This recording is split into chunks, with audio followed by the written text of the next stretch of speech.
Lynn awoke, uncomfortable and confused. She battled to open her eyelids for what seemed like an age, but in reality was probably only a few seconds. Her addled mind found the familiar sight of her bedroom ceiling comforting. An image of the nightmare that had roused her was still in the forefront of her mind. She'd felt she was suffocating, which had always been a particular fear of hers. Once she managed to not only open both eyes but keep them open for more than a second, she noticed the trigger for her nightmare. John was lying asleep on top of her. His left breast to hers meant she wasn't bearing the full brunt of his weight. His hips between her still wide-stretched legs meant it was enough to restrict her breathing. Automatically, she shoved him sideways. He rolled onto his back and immediately began snoring. She tried to recall what had roused her from deep slumber. The nightmare alone wasn't it. Still not fully conscious, her mind wandered back. On the pretense of putting the final touches to the contract they'd worked on together for months, John and Lynn had left the office before lunch and come to her place for a nooner. Maybe it wasn't the best idea to share a bottle of wine before the important signing this evening, but she'd bought it specially, and it complemented the food she'd bought perfectly. Why not celebrate in style? This contract was the biggest in the history of the company. The fact she'd been chosen to complete it meant she was on a fast-track career as a company favorite. She also wanted to celebrate a change in her personal dynamics, a change she looked forward to immensely. That dragged her mind back to the man slumbering beside her. She'd fallen into bed with John about 6 weeks before. Sharing the stress and long hours with her fellow lawyer and colleague formed a bond that had almost inevitably resulted in the physical affair they were currently engaged in. Having crossed the line once, crossing it the dozen or so times since hadn't been a biggie for her. The unusual hours she was keeping, plus the travel, made it so easy. Still a little confused, Lynn tried to recall details of how she'd ended up like this. Her lips curled into a smile as details returned to her. With 6 hours to kill and much to celebrate, John and she parked in her carport and made out like teenagers. With the heat rising, they dragged each other through the internal door to Lynn's lounge, ripping each other's clothes off as they went. Once they were both naked, Lynn forced John onto his back on the huge sheepskin in front of the fireplace. Going to the fridge, she returned with food, wine, and glasses. She straddled him but didn't allow entry. Every time he made to sit up and push her onto her back, she pressed him down. Lovingly, she fed him titbits from her organized picnic. She cracked the bottle of red and poured 2 glasses. Not being able to lift the glass to his lips from his helpless position, Lynn took a long draught from John's glass, held it in her mouth, then transferred it to John's via a deep kiss. Ah, this is the life, Lynn recalled thinking. Nice food, nice wine, and the anticipation of great intimacy to come. How could it be better? In the here and now, Lynn wondered how much wine she'd drunk. With effort, she thought back. Alternating mouthfuls for her, then ones for John, they damned near finished the bottle. That probably accounted for the metallic taste, coating the inside of her dry mouth. With a hunger for food satisfied, Lynn recalled retaining the last swallow of her second glass in her mouth. Knowing she had only a few moments of his helplessness left, Lynn reached over and took a mouthful of John's glass. Things became a little blurry after that. Memories of John pushing her off him, reaching down to sling her over his shoulder, and the heavenly trip up the stairs. She distinctly remembered him throwing her on the bed before doing the deed. Then, what? Lynn, still groggy, was confused. Not only by the lack of memory, but by the failure of the just recalled memories to excite her more than they were. A few seconds' concentration solved that last mystery. Her bladder was giving out urgent signals. Very urgent. With a supreme effort of will, she cast her grogginess aside, rolled off the bed, and staggered to the bathroom. She sat and relieved herself. The sheer length of time it took gave her time to notice outside inputs more. Weak light was spilling through the frosted glass of the bathroom window. The dawn chorus of twittering birds automatically triggers happy memories from a comfortable and contented life. Damn! Dawn chorus. Not even pausing to wipe herself, Lynn launched into the bedroom and looked desperately at the bedside clock. 7:46 shone malevolently back at her. Her subconsciousness desperately tried to lie to her and make her believe it was still light at 7:46 p.m. at that time of year. It failed. The last shreds of lethargy and delusion were swept away by a terrible realization. It was almost 17 hours after she and John were supposed to sign the most monumental deal in their company's history, and somehow, they'd both slept right through it. A chill paralyzed Lynn for seconds as she felt the bottom fall out of her perfect world. Her reflex was to get to work as soon as possible and salvage what she could. Taking the last 3 steps to the bed, Lynn shook John's shoulders violently until his eyes drifted open groggily. "Get up, you stupid jerk. We slept through the night. It's almost 8 and our jobs are toast." Lynn impatiently watched as what had taken her minutes was accomplished by John in seconds. He went from looking dazed to horrified. He jumped out of bed, staggered, then headed off downstairs to get his clothes. Lynn followed, almost pushing him down the steps in her haste. She instinctively knew that any further berating of him would slow him down, so she settled for giving him dirty looks. Even forgoing the time needed to put on her bra and just throwing on her discarded blouse and panties, John was fully dressed ahead of her. She had just picked up her pants, and he was sitting on the couch putting his shoes on when something made her look towards the front door.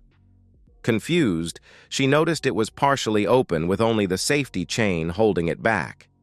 Vague recollections of the sound of it being opened and rattling against said chain itched against her consciousness as being the cause of her arousal from slumber some few minutes earlier. She was still looking at the cracked door when a shadow moved against it. Something long whistled through the crack and hit the chain. The screws flew from the mounting bracket. The latch swung through an arc and smashed the glass pane above before the door crashed fully open. The sight that met Lynn and John could only be described as anger incarnate. Only a little over 5 feet tall but almost as wide, the woman of obviously Mediterranean origin stood there. The axe dangled from one meaty arm. Her eyes blazed as she glared around the darkened room before settling on the seated man and half-naked woman. Lynn heard, "Oh, hell, Maria!" gasped behind herself. "You little jerk! They were right! You've been doing the dirty on me while I've been out of town nursing Mum!" If the irate, beweaponed she-devil uttered anything coherent after that, it was lost on Lynn. Seeing the axe raised and the first step towards them, she made for the stairs, only slightly hampered by the fact she had one leg in and one out of her pants. Halfway up, she was pushed the rest of the way by John taking the steps 3 at a time. They raced together to the only refuge available, the master bedroom. Through the locked door and their own panicked gasping, they heard solid footsteps clumping up the stairs. A moment's silence was followed by the crash of an axe thudding into the door. The flimsy barrier moved enough that it was obviously not going to be a permanent defense. Lynn retreated to the door of the balcony and threw it open. Internal debate on whether she was desperate enough to make the 3-meter drop was cut short as the tip of the axe finally made it through the wooden door. The sight of John accelerating towards her pushed the decision. She instinctively knew she didn't want to be the only one left alone in a room with that. Turning around, she grabbed the rail, forced her body over it, and lowered herself to her full stretch. Letting go, she dropped the rest of the way, landing heavily on her feet before falling on her back, winded. John, following the same logic as Lynn, vaulted straight over the balcony rail. Landing awkwardly, his ankle rolled under him and he gave an involuntary yelp of pain. Lynn, her heart set on escape, took off straight away. Instinctively, she made for the carport. Entering, she had her car door open before she noticed the strange car in the driveway blocking hers. She grabbed her handbag from the front seat and had just made it to the entrance when John painfully hobbled over. "Where's my car?" We don't have time for stuff like that. Lynn sped to the strange car, glancing around to check for signs of pursuit. Her eyes were drawn to the 4 flat tires on her car. Confused, she looked into the strange car. She saw one thing that was good and one not so good. The former was the keys dangling from the ignition. The latter was the manual gear shift. She'd never bothered learning that. Her options flashed through her mind until the noise of an angry behemoth coming towards her told her she had none. "You drive, John." "I can't, Lynn. My ankle is busted. You'll have to." The internal debate was useless. Lynn jumped in the driver's seat and John hobbled around to the passenger side. She started the engine just fine and then asked what to do next.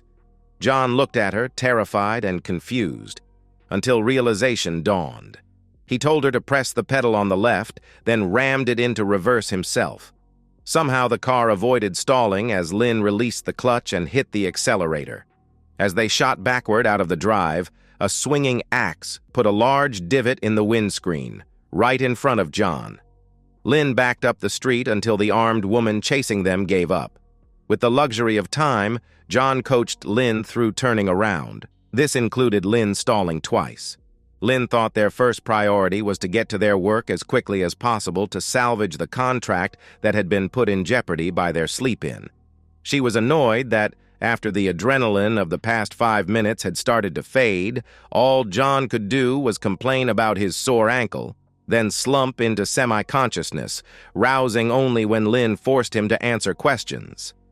"I take it that was your wife?" "Uh-huh," John replied. "How did she get the front door of my house open? It was deadlocked and everything. Thank the safety chain was on, or she would have caught us fully in flagrante delicto." That didn't require a response, so didn't get one. Just before they got to their destination, the engine alternately whining with over-revs or shuddering due to being in too high a gear, John roused. "Lynn, where was my car? I did drive it to your place yesterday, didn't I?" Lynn didn't respond. She was still a little disoriented by the loss of a big whack of time. Then being awoken this morning at a time she didn't expect, and in a very stressful manner, well, that threw her. She was only half listening to John's next words. "Can we stop for a coffee or something? My mouth feels like it's had a hamster sleeping in it. How much did we drink yesterday?" That brought to mind the taste Lynn still had in her mouth. She ran her tongue over her palate. There it was, a sharp, metallic taste. It tugged at her memory banks. She was distracted from those thoughts, firstly by John's snore, and then their arrival at their place of business. She elbowed him awake, and they headed for the office. Outside the door, Lynn looked at John's disheveled state, then became aware of her own unfettered breasts. She could only imagine how she looked. "Let's go into the bathrooms and clean up a bit. Meet me in my office, then we'll go and see Mr. Biggs." Neither took any notice of the receptionist picking up the phone as they headed for the stairs. They were each heading for the bathroom on their floor when they heard their names called. Mr. Biggs, the managing partner, was standing outside his office door. They couldn't ignore his crooked finger gesturing them both to enter his office. Preceding them in, he closed the door firmly, then walked behind his desk, glaring at them the whole time. Lynn saw herself reflected in John's unkempt hair, rumpled clothes, and haggard looks. Finally, Mr. Biggs broke the silence. "Care to give me some explanation on why I spent all last night and this morning trying to salvage a contract after you stood up our client? Why I couldn't get either of you bozos on the phone when they rang me at 6 last night?" Lynn ran various responses quickly through her mind. This was not good. It could put her career back a couple of years. This allowed a still groggy John to answer the uncomfortable questions. "Sorry, boss. We slept in." This response, coupled with their appearance, including Lynn's smeared makeup and improperly buttoned blouse, told Mr. Biggs all he needed to know. In all his career, he'd never seen 2 such talented rising stars commit professional suicide quite so effectively. He paused as a plan formed in his mind. Maybe he could salvage the contract, but only if he offered the clients a couple of heads on a platter. You two are suspended pending an investigation into your behavior. I suggest that you clean out your desks now. It may save you time later and save me the need to lay eyes on your stupid faces ever again. Lynn and John both bowed their heads in shame. John turned for the door first, followed by Lynn. Mr. Big's next words were so soft, she almost missed them. This will devastate your husband, Lynn. Whenever we play golf together, it's always, Lynn did this, or Lynn said that. I don't know how I'll be able to face him after this. That almost made Lynn stumble as she began the walk of shame to her office.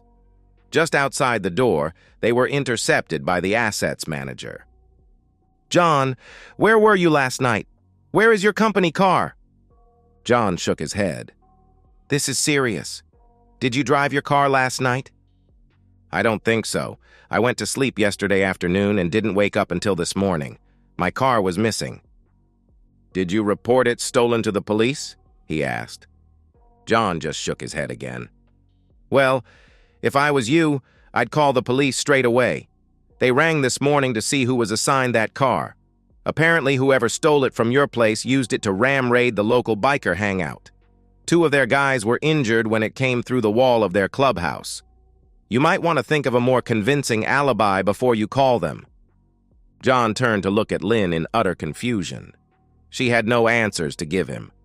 Lynn strode and John hobbled to their respective offices. As they left with their personal effects in file boxes, they had to endure the indignity of the admin manager looking through the boxes to ensure no company equipment or data was being removed. Their colleagues stood silent witnesses as they were escorted to the door. They put the boxes in the back of John's wife's car. Lynn pushed John away when he came in for a comforting hug. All that had happened in the last hour was because he didn't wake them up yesterday afternoon. Still stunned, they both sat in the front seat collecting their thoughts. John in the driver's seat. Lynn looked at herself for the first time that day, then at John, and saw them as their boss had. How bloody stupid had they been? John proved he was finally back to reality when he spoke next. Job and marriage toasted in one day, wow! Lynn was about to rip into him for his inane and unhelpful comment when a screech of tires drew their attention to the car park entrance. John gasped at what he saw. Damn! Carlos! He quickly started the car and gasped as his injured ankle depressed the clutch pedal. They took off, heading out the entrance. They passed John's wife in the passenger seat of the strange car. The driver was big and angry. He glared at them as they passed. Who the hell is Carlos? Asked Lynn. My wife's brother. He's bad news. I'm talking mob bad. He spent more time in jail than out, and he has never liked me. His first spell in the joint was because he beat up some guy at school for saying Maria was easy behind her back. Now you tell me, you clown, replied Lynn. As John sped away, Lynn was relieved to see the other car boxed in as it tried to do a quick U-turn. Lynn directed John to make a couple of quick turns as soon as they were out of sight. 5 minutes later, there was no sign of pursuit, and they were on one of the freeways through the city. They discussed where to go, but could come to no agreement. Obviously, John's house was out of the question, and now they knew that Maria was aware of where Lynn lived. So was her place. They were no closer to deciding a destination when John reached the dashboard and turned on a device. He explained that it was his wife's habit of listening to the police radio channel. It's legal unless a person uses the information so gained in any way. The airwaves were busy giving the license plate number and description of the car they were in. It had been reported stolen and was linked to the ram raid of the previous night. Lynn and John had no time to digest this before they saw flashing lights off to the side and heard the sirens wailing. Lynn turned to see a motorcycle policeman alongside them, with the rider gesturing for them to pull over. She told John to obey. The police motorcycle pulled in right in front of them. The cyclist got off and unhurriedly removed his helmet before walking towards them, looking at the broken windscreen. The pair sat silently as the policeman leaned in John's window. To their amazement, he asked if they knew it was illegal to drive with the screen in that condition. With relief, they realized he hadn't heard the recent bulletins. John gave his name and address because he couldn't produce a license. They held their breath as the copper returned to his bike, retrieved an iPad-type device, and began tapping away. He'd just looked back at them with alarm when their attention was drawn to the sound of loud, decelerating Harleys. They were going the opposite way, about 10 of them. The last few of them had their heads turned towards Lynn and John. The rest were slowing down, looking for a gap in the railing to cross the median strip. John reacted automatically.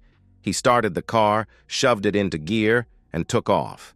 His plan, if he even had one, was to pass the motorcycle policeman on the inside and accelerate along the shoulder until he had the speed to pull into the traffic.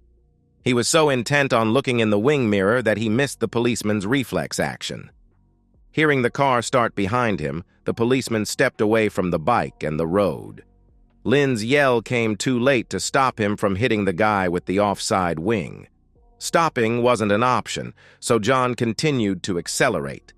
In her mirror, Lynn watched in horror as the policeman tried to roll onto his feet, an impossible task with his legs sticking out at such an unnatural angle. Lynn vented her spleen at her chauffeur. John, trying to ignore her, just pulled into the flow of cars, then wove in and out of the traffic at well above the posted speed. With no sign of pursuit, John took the second next exit and headed away from the freeway on increasingly minor roads. They both cringed whenever they saw a motorcycle. 5 minutes later, they spotted a shopping center car park and pulled in to let the aftermath of the adrenaline rush wash over them.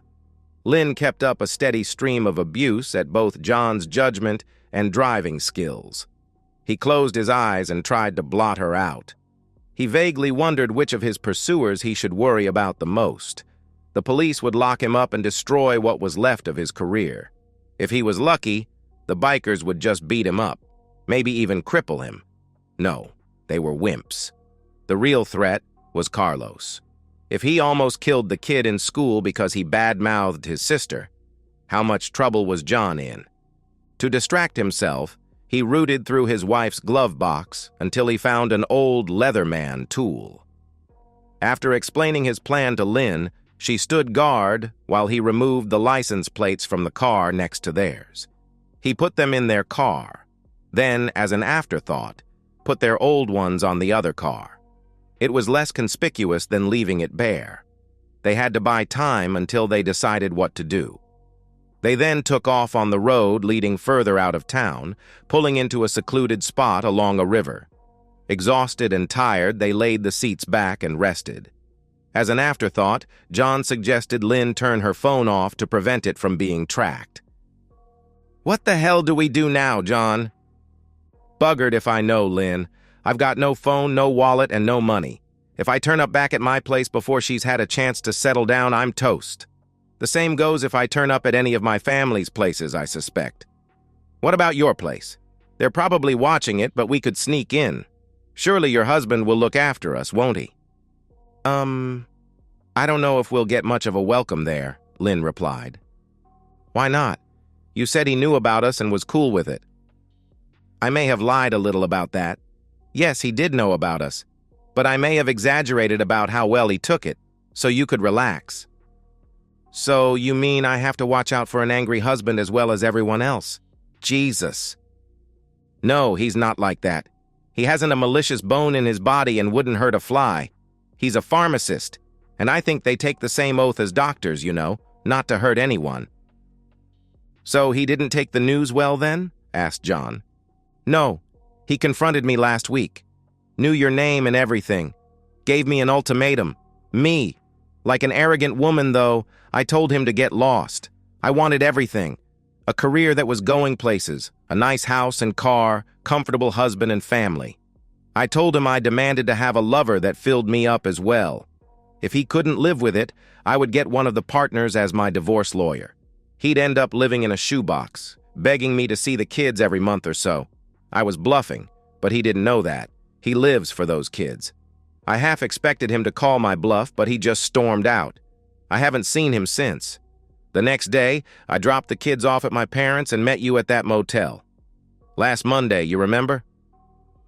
Despite everything they'd been through that day, John was horrified to be sharing a car and a nightmare with the creature Lynn revealed herself to be.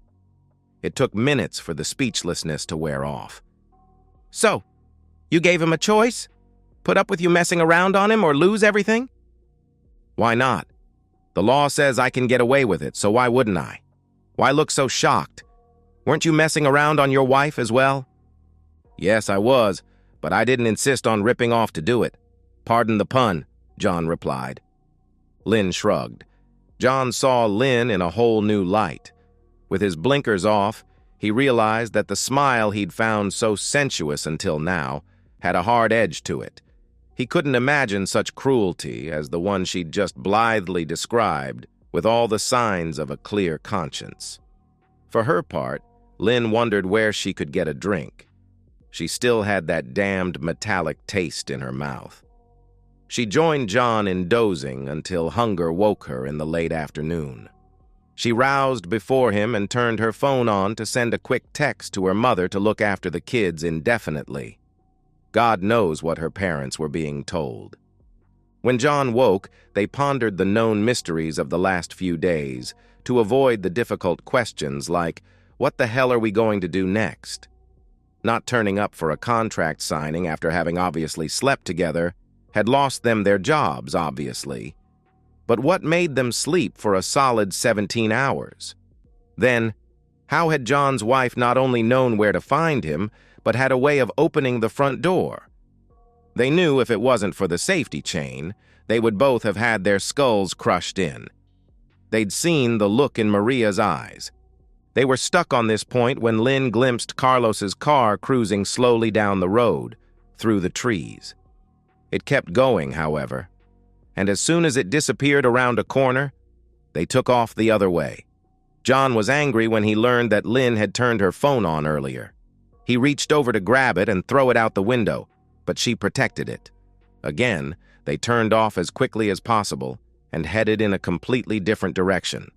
That didn't matter. They didn't have a destination in mind anyway.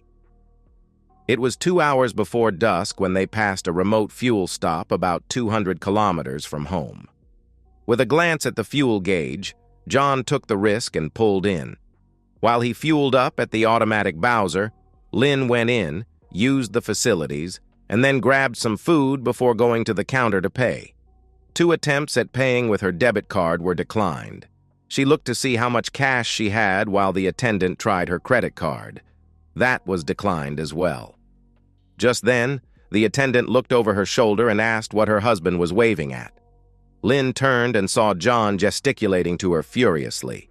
She sprinted from the office, deaf to the shouts of the shop assistant yelling about the food she still held clasped in her hands. She walked briskly to him. He was babbling about 2 bikers who had just shown up. One of them immediately got his phone out. Lynn ordered him to get in and go. John obeyed with haste and they sped off. Lynn again watched in the mirror as the bikers gave chase. She didn't think it was a good time to burden him with the fact that the police had arranged for her cards to be canceled to stop them from running. They'd only made it a couple of kilometers when the sound of revving motorcycles could be heard over their own screaming engine. 1 bike was in each of their back quarters. John steered into the middle of the road as they went around a corner. As soon as they hit the next straight, the bike behind their left side surged forward to overtake. Reflexively, John edged left. That allowed the guy on the right to seize the opportunity. He was level with the rear door before John saw him in the mirror. Purely on instinct, he swung the wheel to the right. He didn't hit the bike, but the cyclist's own reflex was to bear off, right off the side of the road. Lynn looked on in fascination as the bike went into the spoon drain before catapulting the rider off. She watched as his mate slowed and turned to assist him. John, with adrenaline running high, asked Lynn if she'd seen what was on the cyclists' jackets. When she said that it showed a guy in a Mexican-style sombrero, John groaned and explained that was the Bandidos, a club with a violent reputation. Both driver and passenger anxiously watched the fuel gauge. John had only just started fueling up when the bikes arrived. Right on dusk, with the fuel gauge wrapped around the peg, John pulled off into a quiet country lane and killed the engine. In the last light of day, they could see some farms and outbuildings several hundred meters away.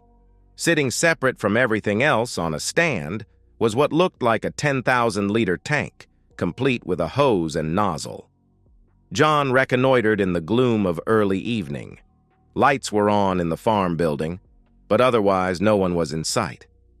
He checked that the fuel nozzle wasn't locked, and liquid came out when the trigger was pressed. He looked around in the gloom for some sort of container, but found none. He debated whether or not to turn his phone on and use the torch function. Concern about being traced through it won over the urge to keep moving. John returned to the car and, with Lynn, hunkered down to wait. The plan was to wait until midnight, push the car to the Bowser, fuel it up, and continue running.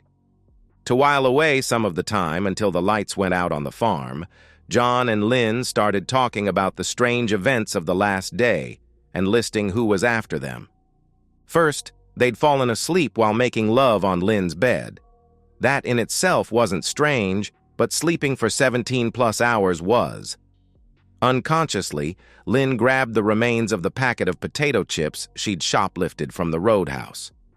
Maybe they would remove the lingering taste from her mouth.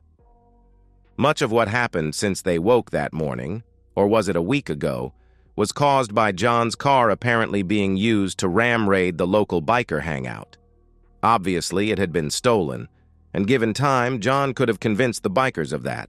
That was all a little academic now after they'd injured one or worse, escaped from the roadhouse. Through the slightly optimistic eyes of those in these types of situations, they reviewed the motivations and intentions of those arrayed against them. John thought that his wife and brother-in-law would be satisfied by a light beating followed by a rapid wife-centric divorce agreement. The police? What did they know? Only that he'd knocked over and injured an officer and failed to stop. The failure to stop was justifiable, given the bikers. Would the injury result in jail time? They both considered it a small possibility. It was a justifiable accident, after all. That left only the bikers. John suggested that their reputation had been exaggerated by the media and they weren't actually as bad as everyone made out. Lynn kiboshed that optimistic line of reasoning. Her husband used to be in a biker club. He'd described a culture of crime that was an accepted way of life, and violence was endemic. Her husband's office in the club was in charge of stealing cars, either for sale or for use in their various nefarious activities. It became obvious to John that due to Lynn's memories of those stories, she was very, very afraid of the bikers. She went on to describe how her husband had escaped from the criminal life, got a straight job, and worked his way through university. It was obvious that Lynn was quite proud of her pharmacist. The car went quiet, and silence reigned until the lights went out in the farmhouse. Between John and Lynn, they pushed the car, with difficulty, over to the Bowser. Nervous and panting, John opened the fuel cap on the car and started filling it. It gurgled nicely into the tank until it overflowed. Hobbling back to the driver's side, he got in, started the engine, then floored it so the farmer wouldn't glimpse them and pass on a description. They'd just made it to the farm gate, about 50 meters, when the car hesitated. 20 meters later, all the lights on the dash went on as the engine stopped. Looking out the back window, Lynn urged John to get it restarted. Despite continuous cranking, it refused. A horrible thought occurred to Lynn. Is this car petrol or diesel? Petrol. Needs 98 octane, I think. And what was in that browser? Most farm equipment runs on diesel, doesn't it? How the hell should I know? I'm a city boy, John replied. They both began yelling at each other and still were when John's door was wrenched open and the farmer dragged him out. Pressing him to the side of the car, he demanded, loudly, to be told what the hell was going on. Lynn used the opportunity to jump out. The car was in a gateway, and there was no room to get between them, so she was forced to go around the back, then along the driver's side. As she passed the struggling pair, she saw a short length of a tree limb, about 75 millimeters thick and 900 long. It was bad enough being on the run. The thought of being on the run alone was terrifying. With only a second's hesitation, Lynn picked up the log and, with no style, whacked the farmer over the back of the head. He went down like a sack of spuds. Wide-eyed, they stared at each other. Then John hobbled after Lynn as she fled toward the highway, using her impromptu club as a walking stick. They didn't hesitate when they reached it. Just started walking in the direction they'd been going all day. Towards nothing. Away from everything they knew. They threw themselves off the road every time a car came along. 2 hours later, they passed a sign saying the next town was still 10 kilometers ahead. They were both mentally and physically exhausted. John's ankle hurt like hell, and Lynn was starting to get blisters. Spotting a lone barn, they forced a way through the fence and made for it. There was enough hay in it to provide an adequate bed. They both fell into a troubled sleep. Day 2. Lynn woke way before dawn. Still tired, hungry, and thirsty, she was a little confused, not realizing where she was. The metallic taste, still in her mouth, brought the unpleasant memories of the previous day crashing back. Strangely, her first coherent thought was of her children. Her recent entitled, selfish mantle aside, Lynn loved her children. If she could avoid being killed or thrown in jail, she would go home, hug her children like never before, and wait for her husband to come groveling back to her. With time, things could go back to normal. Delusions, all of them, but believed by a famished, thirsty, exhausted, and desperate mind. How much trouble was she in? Lynn asked herself. John's wife and her mob brother were after John. If she could get to the police, they would protect her. It was John's car that had been used in the ram raid, and John who'd knocked that biker over. They were after him, not her. Again, the police could protect her from them. That left only the police to worry about. What had she really done wrong? Pilfered some stuff from a roadhouse without paying. Hardly a custodial offense. Now, she'd assaulted a farmer. That was time for sure. But how did the world know it was her that did it? The solution to all her problems suddenly became obvious. If she left John sleeping and got to the nearest police station first, she could lay just about all the blame on him, even claiming the assault on the farmer was him. After turning him in, all she could expect was a slap on the wrist.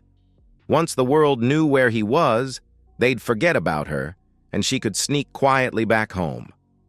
Lynn examined her conscience with this plan in mind. Could she do that to her lover?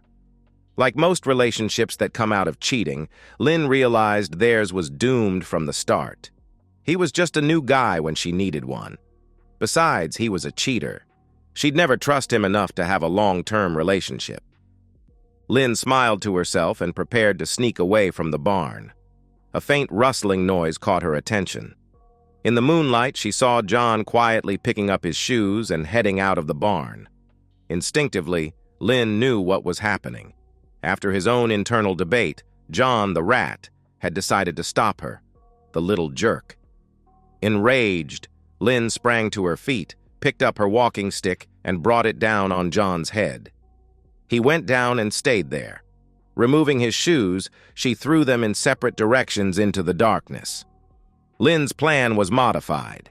She'd claim self-defense when it came time to explain this episode to the police. Jaw set, Lynn strode toward town. An unknown time later, Lynn risked turning on her phone briefly to check the time and distance to town. She was almost done when it began operating and changing screens by itself. In a panic, she realized that it was being controlled remotely. Only one person could do that, the person whose phone it was paired with. Why would her husband be trying to find her? No, she thought. The police must have insisted he give them his phone.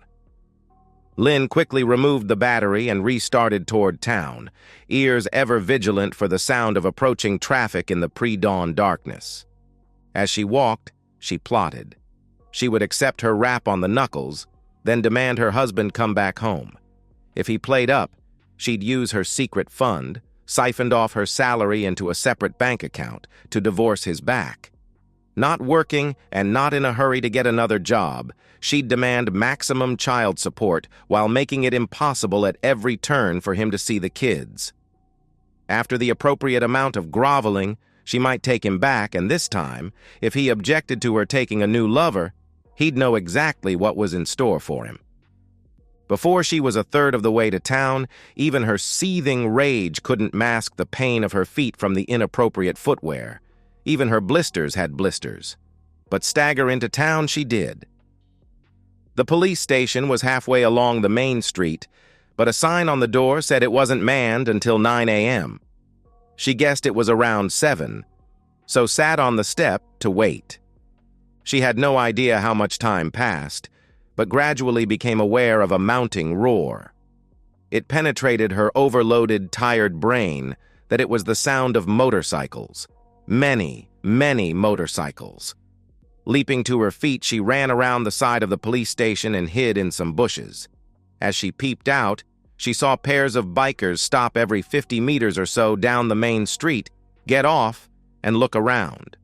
The door of the station opened, and a uniformed man with sergeant's stripes walked to the curb and looked up and down the street. Lynn jumped up and ran into the open door. Curiously, the policeman followed her in. The sergeant was very interested to hear who she was. When she told them where John had been when she last saw him, he jumped on the radio and briskly gave orders to his unit on patrol. He then made some other calls before interviewing Lynn properly. She was very cooperative, and soon he had a witness statement attesting to 2 assaults by motor vehicle and an assault on the farmer. Partway through, a groggy John was brought in. The sergeant took one look at him and called an ambulance. When it arrived and John was stretchered up and loaded, the bikers closed in but were kept at bay by the police escort. As the ambulance and escort drove off, Lynn, peering around the doorframe, saw John's brother-in-law sprinting for his car and a ton of bikers racing for their rides. Things quietened down again, and Lynn finished her statement. She denied knowing anything about how John was injured.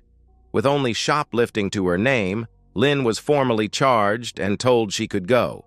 With her part in the serious injury of an officer, the police weren't at all cooperative about letting her use a phone, and her mobile having gone flat, she decided to walk to the nearest payphone to make a call. To who, she hadn't yet decided. Suddenly, all hell broke loose in the station. Gradually, Lynn pieced the story together. The ambulance and escort had been hijacked by unidentified bikers and others. Luckily, no one resisted, and everyone was unharmed. John was missing. Lynn sighed. Now there was no one to refute her side of the story. She stepped out into the street and saw half a dozen bikers in either direction, looking at her. She ran back inside and asked for protective custody. Still, in an unforgiving mood, the sergeant laughed and asked for what? Shoplifting? She was told that as it was public property, they couldn't force her to leave until 5 p.m. when they closed. Lynn begged and pleaded, but the sergeant was vindictively adamant. Just before 5, she checked to see if the bikers were still there. They were. Lynn, sore, hungry, tired, and weary beyond belief, felt she had no choice. Dropping her chin to her chest, she turned and walked back into the station. 15 minutes later, the sergeant had a confession to 2 serious assaults, and Lynn took residency of a nice, safe cell. Lynn's husband put down the phone. The call from his lawyer had told him not to expect his wife home in the next 5 years or so. It also predicted one of the quickest and most one-sided divorces in history. He glanced toward the tempting bottle of Lafroig. He'd been nudging the bottle a little much in the last month or so, ever since his and Lynn's wedding anniversary. He'd been at work and needed the date for a form. Glancing at the calendar, his heart sank as he realized it was their anniversary. Like the last time he forgot it, he predicted he was going to cop a flogging when he got home. He was just in the middle of arranging to leave early to buy a gift when Lynn rang. She had to work late that night, She'd obviously forgotten their anniversary as well, which was very, very out of character for her. Something must really be distracting her. He did leave early and did buy her a nice necklace, then was home in time to meet the kids from school and make them a healthy dinner. Lynn came home after 9, and he looked at her unemotionally for once. She avoided coming over for the customary kiss or even making eye contact. With blinkers off, he could see she was freshly showered. The hair on the nape of her neck was still damp. There was no mention of the missed anniversary. He was lucky that she was so busy hiding her own demeanor that she totally failed to spot his unusual one. The rest was easy. He waited for her to work late again, followed her from her office to a restaurant, then a motel, noted her lover's number plate, and then did his research. He had no plan when he confronted her. For the sake of the children, he may have forgiven her if she'd been suitably remorseful and convinced him it would never happen again. Her actual reaction shocked, appalled, but most importantly, offended him. He left to calm down, to avoid physically hurting her. Cheap, commercially available, telephone and email bugs provided the data necessary to fulfill the rest of his plan. The whiskey bottle beckoned to him still. Why not? The kids were in bed, it would be harmless. That made him sad. Tomorrow he'd have to have that conversation with his kids. They wouldn't be seeing their mum for a while. Well, not unless she found another source of bail money. That was a conversation he really wasn't looking forward to. He thought back to the paperwork shuffle he'd accomplished at work today. With luck, and only a cursory audit, the missing sleeping pills would never be missed. If one of 6 customers actually counted the pills in the bottle and reported them 1 short, then he'd get a slight rap on the knuckles. He idly picked up his phone and deleted the tracking program. Then he deleted a few contacts he would never need again. Lynn, Maria. Checking his bank balance online showed him that all their old joint account balances had been transferred to his new account. The balance was consistent with the contents of Lynn's secret account being added as well. As soon as he'd come to terms with the fact his wife could be deceptive, he'd gone looking. The arrogance of the woman, putting the statements in a folder next to the regular accounts, relying on the fact that he took little interest in the family finances, them being her domain throughout their marriage. Her password had been predictable. He shook his head. How long had she known him? Did she really believe he'd contemplate, for even a second, leading a life of humiliation? To give up the pride he knew was the cornerstone of his belief system? She knew he would die for his kids. How much easier it would be to kill for them. He rubbed his sore knee. Bloody cheap Japanese cars. The dashboard shouldn't collapse after the car hit one itty-bitty little brick wall. He poured himself a generous tot. For medicinal purposes only, you understand. Pulling out his checklist, he double-checked everything was completed, then lit it with the firelighter and threw it into the fireplace. As he watched it burn, he scoured his brain for anything he'd missed, but once again could not find a base uncovered. He took another sip, and for the first time in weeks, fully relaxed. That'll do, Dave. That'll do. And so, we've reached the end of today's story. Was it what you expected, or did it take a twist you didn't see coming? I'm curious to hear your thoughts. Share them in the comments below, and let's get a conversation going. If this story kept you hooked, make sure to hit that like button. And if you're new here or just haven't subscribed yet, now's the perfect time to join our community. I bring you fresh, captivating stories every day, so click that subscribe button and turn on notifications so you never miss out. Thanks for watching, and I'll see you in the next one.